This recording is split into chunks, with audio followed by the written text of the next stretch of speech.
Punta lang po tayo sa ating GCash. Click or select profile. Pindutin naman natin ang settings. Piliin ang account secure. At dito makikita nyo kung anong unit ng phone ang ginagamit ninyo. Click lang po natin ang arrow sa baba.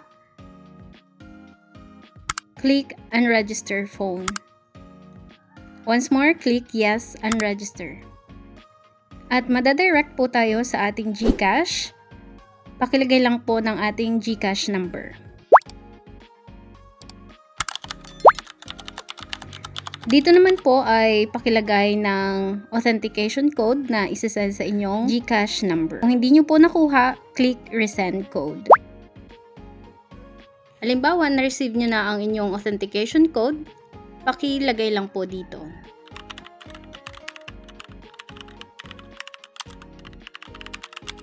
Click share location.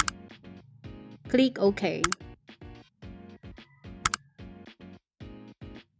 Next, click keep approximate location. Now, you must log in once more using your MPIN. Pakilagay lang po.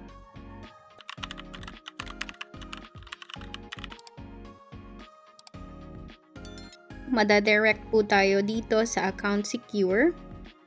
Click yes, register this phone.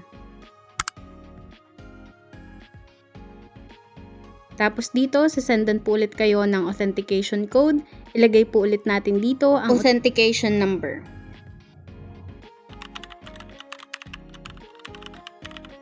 Click submit. At ayan na po yung makikita natin. Congratulations, account secure ka na. At makikita nyo dito kung anong unit na ng phone ang nakaregister. And now, you can go to your dashboard. Once na clinic nyo po, ay automatic mag-open na ang inyong GCash sa inyong registered mobile number. So, ayan lang siya guys. Sana po ay meron po kayong natutunan at see you po sa ating next tutorial. Bye!